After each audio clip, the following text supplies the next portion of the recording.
के साथ में एक सेशन किया था जिसमें बताया था कि इजराइल ने कतर के ऊपर हमला किया है। और कतर पर हुए इस हमले में सबसे ज्यादा दुविधा इस बात की थी कि इजराइल और अमेरिका मित्र हैं, वैसे ही अमेरिका और कतर भी मित्र हैं।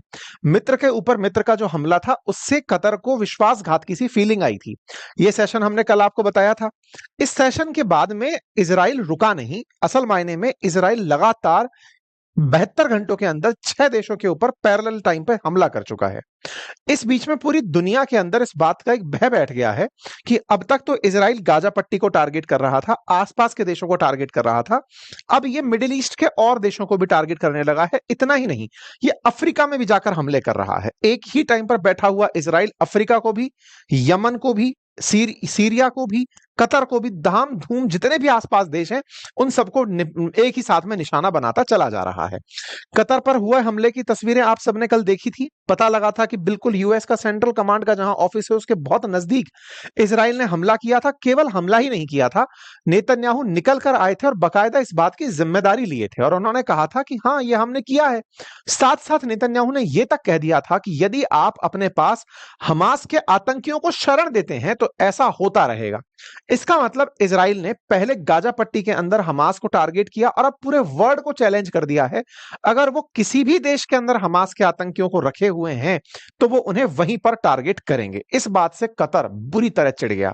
इस बात के बाद में उसने दुनिया भर से अपने प्रति समर्थन जुटाना शुरू कर दिया। इतनी तक खबर है कि वो इस समय अमेरिका से इस बात पर खफा है कि आपकी मित्रता मेरे किस काम आई, आपके होते हुए सेंट्रल कमांड का हेड ऑफिस मेरे यहां होते हुए भी मेरे ऊपर इजराइल ने गोला बरसा दिया। ऐसे में चर्चा यह है कि कतर और व्हाइट हाउस के बीच संबंध बिगड़ रहे हैं। इजराइल ने तो भले ही 6 देशों के ऊपर पिछले 72 घंटे में हमले कर दिए हों, लेकिन इसके साथ साथ कहीं ना कहीं पाकिस्तान, सऊदी अरब और भी गल्फ के नेशंस कतर के साथ जाकर खड़े हो रहे हैं। इजराइल के खिलाफ अब अरब मुस्लिम वर्ल्ड जो है वो एक होकर के फिर से प्रेशर टैक्टिक अपनाने का प्रयास कर रहा है। तो आज के सेशन में हम इस पूरे विषय पर चर्चा करेंगे और साथ में यह भी चर्चा करेंगे कि कतर के इस समय विदेश मंत्री की रूस के विदेश मंत्री से मुलाकात हो रही है जिस समय आप और हम ये सेशन सुन रहे हैं। इस मुलाकात में रूस ने कतर का समर्थन किया है।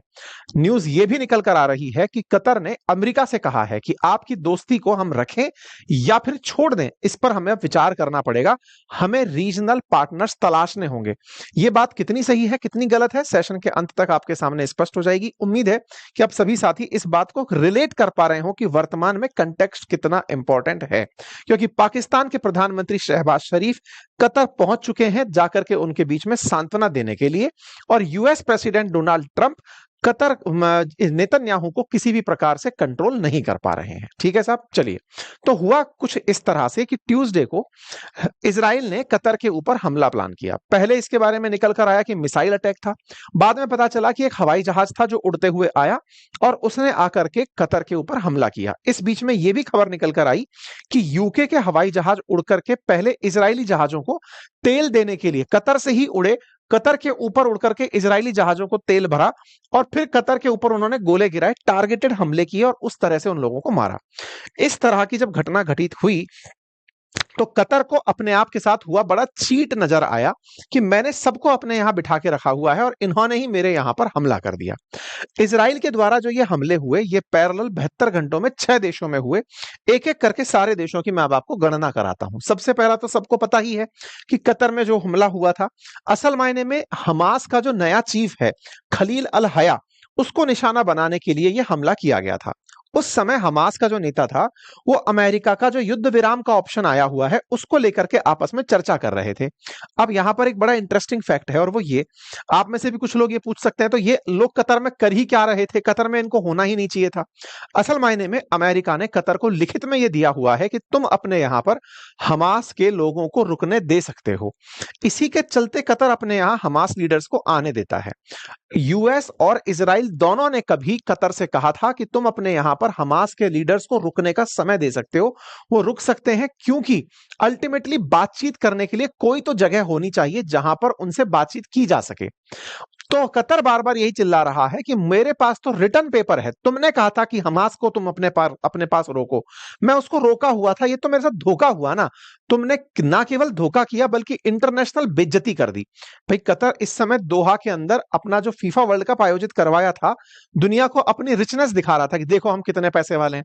उस पैसे वाले को आपने इतना बुरी तरह से जलील किया कि आपके पास यूएस सेंटकॉम का मुख्यालय है, ब्रिटिशर्स बैठे हुए हैं, फ्रांसीसी बैठे हुए हैं, इजराइल आता है, आपके ही देश में घुसता है, दोहा कैपिटल में मार के लोगों को चला जाता है, और फिर खुलेआम नेतन्याहू बाहर निकलकर कहते हैं कि हाँ ये हमने मारा है, आगे भी मारेंगे, हमास को रुकने मत देना। ये बात कतर को मतलब डाइजेस्ट नहीं हो रही कि यार खुद ही तो कहे थे और खुद ही मार दिए। ये बेइज्जती है। दूसरा हमला ये किस पर किए, उसी बीच में ये दूसरा हमला किए लेबनान के ऊपर। लेबनान के अंदर दो जगह बैका और हरमेल जिलों पर हवाई हमले होते हैं, उसमें 5 लोगों की जान जाती है। इस बार ये हमले हिजबुल्लाह के लिए थे। हालांकि हिजबुल्लाह के साथ इनका सीज फायर चल रहा है जब से ये हिजबुल्लाह को खत्म किए, लेकिन फिर भी इन्हें कहीं ना कहीं कुछ सुगबगाहट दिखी। ये इजराइल से उड़ते हैं और लेबनान के अंदर हरमल और लेबवा जाकर के जो जगह है यहां जाकर हमला कर देते हैं, 5 लोगों की जान ले लेते हैं। इस पर इजरायली एयरफोर्स बकायदा कहती है कि हमें कुछ आतंकियों के होने की वहां पर सूचना मिली थी। दूसरा हमला, तीसरा हमला, इनके इजराइल के फाइटर जेट उड़ते हैं, सीरिया के एयरफोर्स बेस पर जाते हैं और सेना के कैंप पर हमला कर देते हैं। सेना के कैंप पर हमला हुआ जिसमें 61 लोग मारे जाने की खबर निकल कर आ रही है। रिपोर्ट्स के बारे में पता चलता है कि इजराइल ने सीरिया पर हमला सरकार बनने के बाद, जब से अल सुजा को अमेरिका ने अपनी तरफ से क्लीन चिट दी है कि हां तुम सीरिया के राष्ट्रपति बन सकते हो, तुम अब आतंकवादी नहीं हो, उसके बाद भी इजराइल सीरिया पर हमले कर रहा है। उसे लगता है कि यह व्यक्ति इजराइल के लिए नुकसानदायक है, वो वहां जाके उसे मार देता है। कुल मिलाकर के इजराइल अब अमेरिका के कंट्रोल से बाहर जा रहा है। मतलब एक तरह से समझिए कि इजराइल ये मानता है कि आप हमें डिक्टेट नहीं करेंगे कि हमें किसको मारना है किसको नहीं। इजराइल के लिए जो भी संकट है, चाहे वो कहीं भी है, हम उसे खत्म करेंगे। फिर चाहे वो बैठा हुआ हो आपके कतर में, चाहे सीरिया में, फिर चाहे लेबनान में। ऐसे ही ये कोई व्यक्ति ट्यूनीशिया में, साथियों अफ्रीकी कंट्री है ट्यूनीशिया, मेडिटेरेनियन सी के अंदर स्थित ये देश है। यहां पर बोट से लोग निकल रहे थे, इन्हें संदेह था कि ये लोग निकलेंगे, मेडिटेरेनियन सी में आते हुए गाजा पट्टी तक आने का विचार कर रहे हैं। ये उस बोट को ही टपका दिए, 6 लोग उसमें सवार थे, उस बोट पर गोला मार दिए। ऐसे ही एक हमला और इन्होंने किया यमन की राजधानी पर, उसमें 15 दिनों में ये दूसरा हमला किया। हूतियों के ठिकाने को निशाना बनाया गया। सना हवाई अड्डे पर पहले हमला हुआ था। इस हमले के अंदर भी 10 लोगों के मारे जाने की खबर निकल करके आई। 5 घंटे पहले की खबर तो यह कहती है कि इजराइल के स्ट्राइक में हूतियों के 35 लोग मर गए। मतलब पैरेलल एक ही टाइम पर, ये चाहे फिर लेबनान हो, फिर चाहे सीरिया हो, फिर चाहे यमन हो, गाजा पट्टी हो, कतर हो, सबको निशाना बनाए जा रहे हैं और बकायदा इजरायली एयरफोर्स इसका अपडेट दे रही है। और गाजा तो इनका एज यूजुअल जब से चला आ रहा है। 150 लोगों के मारे जाने की खबर यहां भी आ गई। खबर पहुंचते पहुंचते 64,600 लोगों के मारे जाने की खबर बनकर आती है। कुल मिलाकर गाजा का 75% हिस्सा अब ये लोग कब्जा कर चुके हैं। नेतन्याहू ने ये सब क्यों किया? उनके पास एक ही आंसर है कि हमारे हॉस्टेजेस रखने वाले लोग हमास के हैं। अब ये हमास गाजा पट्टी छोड़कर दुनिया में कहीं भी छिप रहा है, हम उसको मारेंगे। हमारे हॉस्टेज मिलते हैं, हमारी चाहत यही है कि हॉस्टेज मिले। हमारे हॉस्टेजों को अगर ये रोक कर रखते हैं, हमसे कोई डील नहीं करते, कहीं भी रहो, हम वहीं जाकर इनको मारेंगे। नेतन्याहू खुलेआम इस बात को कह रहे हैं। अब दुनिया क्या कह रही है? मैक्रोन ने इस बीच में कतर के साथ बातचीत करी कि भाई साहब बहुत बुरा हुआ, हम आपकी सॉवरेनिटी के बारे में चिंतित हैं, लेकिन एंड में एक ही लाइन की उनके हॉस्टेज छूट जाए तो बढ़िया होगा। मतलब दुनिया का कोई देश ये हिम्मत नहीं कर पा रहा कि इजराइल के खिलाफ वो ये बोल सके कि तुमने गलत किया और तुमने गलत करके कतर के साथ गलत किया, हम तुम्हारे खिलाफ कोई कार्रवाई करेंगे। सब लोग केवल निंदा कर रहे हैं और कह रहे हैं कि हां भाई आपकी संप्रभुता का उल्लंघन हुआ, यह हमें बहुत बुरा लग रहा है। ऐसे ही गल्फ से सऊदी अरब, सो कॉल्ड बहुत अमीर देश, जो कि कतर के समर्थन में बयान देता है, लेकिन 1% ये हिम्मत नहीं करता कि हम इजराइल के खिलाफ जाकर हमला करेंगे। देखिए ताकत हो तो इजराइल वाली, जिसमें इजराइल कतर पर गोला बरसा रहा है, ये सब रुदन कर रहे हैं। कोई इनके पास ना सैंक्शन का अधिकार, ना इनके पास किसी तरह की धमकाने की शक्ति। ये सब अमेरिका से F-16 और पता नहीं 35 भी शायद लेकर बैठे हुए हैं, तमाम प्रकार की सुविधाएं लेकर बैठे हुए हैं। उसके बावजूद भी केवल निंदा करते हैं। कतर की संप्रभुता के लिए हम अपनी तरफ से बयान देते हैं। भारत क्या बोला? भारत तो वही शांति शांति। भारत ने बकायदा अपनी तरफ से प्रधानमंत्री बोले कि हाँ भाई ये गलत है, आपकी सॉवरेनिटी के ऊपर ये वायलेशन हुआ है, फिर भी हम डिप्लोमेसी और डायलॉग की बात करते हैं। इंडिया ने तो डिप्लोमेसी, डायलॉग और पीस, तीन शब्द ऐसे पकड़े हैं, दुनिया में कहीं भी संकट हो भारत तीन चीजें एक तरफ से अपनी तरफ से लगा देता है। डिप्लोमेसी, डायलॉग और पीस से सब चीजें सुलझ सकती है। क्यों? क्योंकि भारत दुनिया का सबसे ज्यादा पॉपुलस कंट्री है। इजराइल के आबादी की तुलना में 140 गुना लोग हमारे यहाँ रहते हैं। इजराइल को केवल 1 करोड़ लोगों के बारे में सोचना है, वो भी एक जैसी रेस, एक जैसी, केवल 1 करोड़ लोगों के बारे में सोचना है, वो भी एक जैसी रेस, एक जैसी कास्ट टाइप के लोग हैं। हमारे देश में डाइवर्सिटी इतनी है कि हर देश में भारत के अपने अपने हित हैं। फिर चाहे सऊदी से हो, चाहे कतर से हो, चाहे इजराइल से हो, दुनिया का शायद ही अब कोई ऐसा देश होगा जहां भारतीय ना हो। तो भारत के हित अब हर देश के साथ हैं। मुसीबत यह है कि दो आपस में झगड़ रहे हैं, दोनों के साथ हमारे हित पड़े हुए हैं। तो ऐसे में भारत हमेशा कहता है शांति रखो यार, बातचीत करके मामला सुलझा लो, ठीक है। इस बीच में स्पेन निकल कर आता है, वो कहता है मेरे पास न्यूक्लियर बॉम्ब होता ना तो मैं युद्ध रुकवा देता। भाई साहब, इसको तो नेतन्याहू एकदम रोस्ट ही कर दिया कि बेटा सोचो, तुम अब भी ये बोल रहे हो कि तुम्हारे पास न्यूक्लियर बॉम्ब होता तो तुम हमको शांत कर देते। इसका मतलब तुम्हारे अंदर से अभी भी जीनोसाइड वाली थॉट गई नहीं है। मीम जबरदस्त चल रहे हैं कि इजराइल फाइटर जेट लेके निकलता है, ट्रंप कतर को अपनी बाहों में दबाते हैं और पीछे से उसके रॉकेट डलवा देते हैं। मतलब कुल मिलाकर के इस समय कतर की हो गई है इंटरनेशनल बेइज्जती। इस बेइज्जती से तना हुआ कतर निकल करके भाई दुनिया भर के सामने अपने स्टेटमेंट दिए चल रहा है। अमेरिकी न्यूज चैनल इनसे इंटरव्यू लेने आते हैं, CNN वाले अखबार के आते हैं, न्यूज वाले आते हैं, इनसे पूछते हैं, तो इन्होंने अपनी तरफ से केवल एक ही बात बोली कि देखो अब सारी उम्मीदें खत्म हो गई हैं। ये बिल्कुल वैसे है जैसे लड़के और लड़की वालों के बीच में बातचीत कराने के लिए एक बिचौलिया हो, वो बिचौलिया चर्चा करता हो कि हाँ भाई साहब शादी यहाँ होगी, ऐसे ऐसे होगी, आपको ये आना है, आपको ऐसे आना है, फलाने को बुलाना है, उस जगह मिलना है, तब सब बातें। अब आपने उठ करके बिचौलिया कोई थप्पड़ मार दिया तो बिचौलिया ये कहे भाई साहब संबंध नहीं हो सकता। यही बात अब कतर बोल रहा है कि भाई मैं तो आप लोगों के बीच में हॉस्टेज डील करा रहा था, हमास और उसके बीच में, इजराइल के बीच में, ताकि इजराइल के जो बंधक हैं वो वापस लौटे। लेकिन अब तुम लोग क्या कर दिए ना कि उसी को मार दिए यार। हमारे यहां पर ये सब बातें हो रही थी, तुम हमारे यहां ही मतलब मार कुटाई मचा दिए, तो हम अब आपके साथ में हॉस्टेज की डील नहीं करवा सकते। इन्होंने सीधे सीधे हाथ खड़े कर दिए कि नहीं भाई अब बहुत हो गया। अब इनके प्रधानमंत्री एकदम गुस्से में बोलते हैं कि वो नेतन्याहू जो खुद क्रिमिनल कोर्ट के अंदर मतलब एक वो है, अपराधी है, वो हमारे ऊपर मतलब हमले कर दे रहा है और दुनिया कुछ नहीं कर पा रही है। भाई साहब इन्होंने खूब अंट शंट जो है ना इजराइल के खिलाफ बोला, लेकिन दर्द सिर्फ इतना था कि ये इजराइल के खिलाफ कुछ कर नहीं सकते। खूब सारे इनके बयान निकल कर आए। ये भाई साहब जिनको कोई नहीं पूछता, ये उड़ते हैं बिन बुलाए जाकर कतर पहुंच जाते हैं कि भाई साहब आपके साथ बहुत बुरा हुआ। ये बिल्कुल वैसे ही है जैसे कि अगर आपके घर में कोई मतलब दुखद हादसा हो जाए तो आपके जानने वाले लोग आकर के आपके यहाँ बैठक में आते हैं कि अरे भाई साहब बहुत बुरा हो गया। बिल्कुल ऐसे ही ये उठते हैं और पहुंच जाते हैं कतर में बंधुत्व दिखाने के लिए कि देखो ब्रदरली नेशन है अपन लोग, आपके साथ बहुत बुरा हुआ। कतर के लोग मतलब इनको देख करके निश्चित ही ये सोच रहे हो कि तुम आए ही क्यों हो। तुम वही हो ना जो पहले ईरान और इजराइल आपस में झगड़े थे। जब झगड़े थे तो तुम सबसे पहले ईरान को भी सांत्वना देने आए थे, लेकिन फिर जैसे ही अमेरिका तुमको धमकाया तुम खट से पीछे हट गए। ईरान के केस में तुम ही सबसे पहले आकर कहे थे सारे मुसलमानों एक हो जाओ इजराइल के खिलाफ हमला करने के लिए, और अमेरिका तुमको बैठ के 2 बिस्किट आसिम मुनीर के सामने फेंका, तुम पूछ पीछी करके पीछे आ गए। तुम आए ही क्यों हो, ऐसी फीलिंग संभवतः कतर के दिमाग में आ रही होगी। लेकिन ये भाई साहब अपने आप को मुसलमानों का मसीहा दिखाने के लिए कि देखो हम कतर के पास गए थे, उसको बोल के आए थे कि हम तुम्हारे साथ हैं, देखो इजराइल के खिलाफ हम सबको मिलकर बातचीत करने की जरूरत है। ये भाई साहब वहां पहुंचते हैं, बकायदा माहौल बनाते हैं कि देखिए अब हमको आवश्यकता है कि 15 सितंबर के दिन सारे अरब कंट्री आपस में बैठे और OIC की बैठक बुलाएं और हम देखें कि कैसे अरब इस्लामिक समिट आयोजित की जाए और कैसे इनके खिलाफ एक्शन लिए जाएं। इस बीच में कतर के जो फॉरेन मिनिस्टर हैं वो रशिया में गए हुए हैं। वहां पर सोची नामक शहर के अंदर लेवरोव से उनकी मुलाकात होती है और मुलाकात के अंदर बात होती है तो रशिया कहता है कि भाई ये जो हमला हुआ है आपके ऊपर ये गलत हुआ है।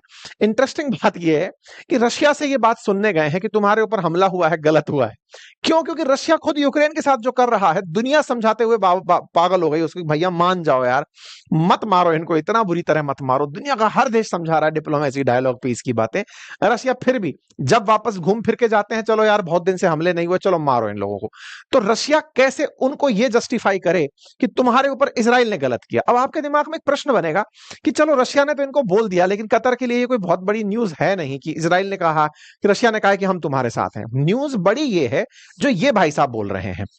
ये तो अपनी तरफ से खुलेआम चेतावनी देते हैं और ये दुनिया को सुननी चाहिए। मतलब ये एटीट्यूड नेक्स्ट लेवल है।